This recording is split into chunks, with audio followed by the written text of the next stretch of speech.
মূর্তি পূজা কোনো খারাপ থেকে শুরু হয়নি, ভালো থেকেই শুরু হয়েছে। কি ভালো থেকে? নূহ আলাইহিস সালাতু ওয়াস সালামের পরবর্তী প্রজন্ম যখন আল্লাহর ইবাদত করতেন, তারা দিন শিখেছেন, তাদের কিছু বুজুর্গ ব্যক্তি ছিল। সেই বুজুর্গের মূর্তি নূহ আলাইহিস সালাতু ওয়াস সালাম থেকে সিলসিলাবায় টানতে টানতে মুহাম্মদুর রাসূলুল্লাহ পর্যন্ত কাবা শরীফে স্থাপন করা হয়েছে। কোরআনে যে ইয়াগুস, ইয়াউক, ইয়াউকদের মূর্তিগুলোর নাম আছে, এরা শুধু মূর্তি ছিল না, তদানীন্তন সময়ের হাজার হাজার বছর আগের তৎকালীন সময়ের শ্রেষ্ঠ একজন আল্লাহওয়ালা ইসলামী ব্যক্তিত্ব ছিলেন। নূহ আলাইহিস সালাতু ওয়াস সালাম ইন্তেকাল করার পরে যখন মানুষ আল্লাহর ইবাদত করে এবং ওই বুজুর্গদের পথ অনুসরণ করে, তখন শয়তান একদিন খুব ভালো মানুষের রূপ ধরে আসলেন। এসে বললেন, তোমরা কি করো?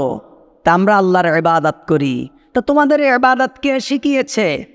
আমাদের দেশে দেখেন না, বক্তব্য উঠে মাওলানারা বলে, এদেশে ইসলাম এনেছে আল্লাহর ওলিরা, আল্লাহর ওলিদের বিরোধিতা করলে সে আর মুসলমান থাকে না, সে গুস্তাকে রসুল হয়ে যায়। আছে না নাই? আল্লাহর ওলিরা আনছে এদেশে ইসলাম, এবার কি করো? শাহজালালের মাজারে গিয়ে সিজদা দাও। যেহেতু তিনি আনছেন, তিনি এনে আমাদেরকে উদ্ধার করে দিয়েছেন, এখন তোমরা জাতি যে ইমান হারায় ফেলো, ওখানে সিজদা দাও, ওখানে মোরগ জবাই করো, গরু জবাই করো, ছাগল জবাই করো, এখান থেকে গিয়ে ওখানে সিন্নি দাও, যেহেতু ওনারা ইসলাম এনেছে। আস্তাগফিরুল্লাহিল আযীম। ঠিক সেম বক্তব্য নূহ আলাইহিস সালাম পৃথিবীর সূচনা লগ্নে এসে বলছে যে তোমাদেরকে কে শিখালো এই ইবাদত, কার কাছ থেকে এই আধ্যাত্মিকতা পেলে? তা অমুক অমুক অমুক অমুক বুজুর্গ। তো অমুক অমুক বুজুর্গর আধ্যাত্মিকতা তোমরা পেলে, সে তোমাদেরকে আল্লাহ চিনাইলো, তাদেরকে তোমাদের মনে রাখা দরকার আছে না? তা বলছে আছে। তা কিভাবে মনে রাখো?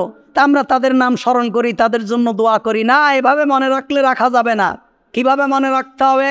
তাদের স্ট্রাকচার বানিয়ে নাও, তাদের ভাস্কর্য বানিয়ে নাও, পুতুল বানিয়ে নাও, একটা মূর্তি বানিয়ে নাও। এবার তাদেরকে সামনে রাখো, আল্লাহর ইবাদত করো। কে শিখাচ্ছে? সবক কার? শয়তানের। আমি কি গান বানায় বলছি? আমি কি গল্প বলি আপনাদের সামনে? বলি না। সবক শিখাচ্ছে, শিরিকের সবক। কে শিখাচ্ছে? শয়তান শিখাচ্ছে।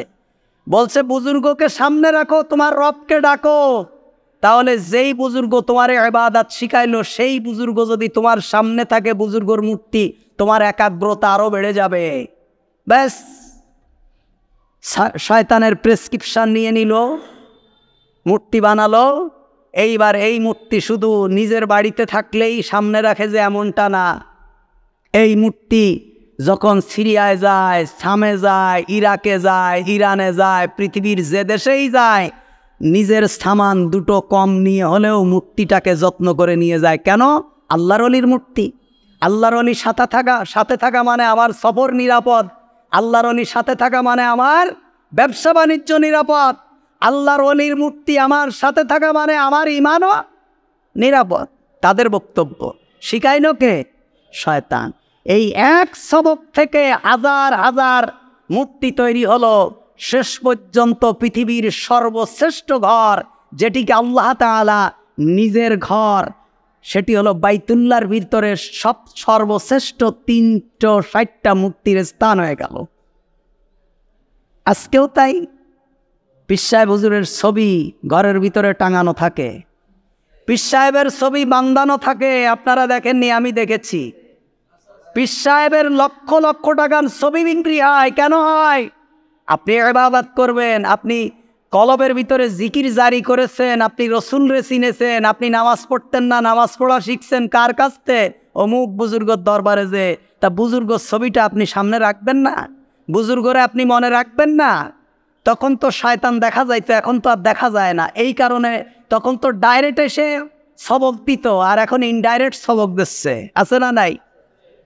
আপনাদের কাছে কি আপনারা ইবাদত করে বেহেশত যাইতে পারবেন না যদি আপনাদের আকীদা থেকে শিরিক দূর না হয়?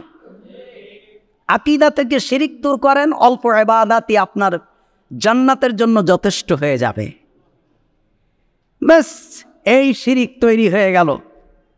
এজন্য শিরিক তৈরি হলো কি দিয়ে? ভালো দিয়ে, উত্তম দিয়ে। কি দিয়ে? যেই বুজুর্গরা আমাদেরকে ইবাদত শিখিয়েছে, যেই বুজুর্গরা আমাদেরকে আল্লাহ চিনিয়েছে, সেই বুজুর্গদের ছবি, সেই বুজুর্গদের মূর্তি যদি আমাদের কাছে থাকে, খারাপ কি? এটা কি খারাপ কাজ? না, এটা ভালো কাজ। আজকেও আমরা যখন আল্লাহর দেওয়া বিধান, আল্লাহর দেওয়া ইবাদত আমরা না করে আমরা আমাদের মতো তৈরি করা ওজিফা, তৈরি করা বুজুর্গদের কিতাব, তৈরি করা ইবাদত, তৈরি করা জিকির করছি আর বলছি অসুবিধা কোথায়? খারাপ তো কিছু না, ভালোই তো হচ্ছে। ঠিক না বেঠিক? আগে নামাজ পড়তো না, গাঁজা খেয়ে বেড়াইতো, এখন তো আমার দরবারে এসে টুপি মাথায় দেয়, গাঁজা আর খায় না। ও ব্যক্তি গাঁজা খাইলে জান্নাতে যাবে, যেহেতু তার ভিতরে শিরিক ছিল না। ও ব্যক্তি মদ খাইলেও জান্নাতে যাবে, শিরিক ছিল না। তোমার দরবারে এসে মুশরিক হয়েছে, সে আর জান্নাতে যাওয়ার কোনো সুযোগ নেই। তুমি তো শিরিক শিখিয়েছ, তুমি তো তোমার দরবারে সিজদা শিখিয়েছ, তুমি তো তোমার আল্লাহর ওলিকে তাজিম করার নামে মাজারের ধোয়া পানি খাওয়ানো শিখিয়েছ, তোমার এখানে কোরবানি দেওয়া শিখিয়েছ, তোমার এখানে ছাগল জবাই করা শিখিয়েছ, তোমার এখানে মান্নত করা শিখিয়েছ। এগুলো তো হাজারবার লক্ষবার মদ খাওয়ার থেকে নিকৃষ্ট কাজ।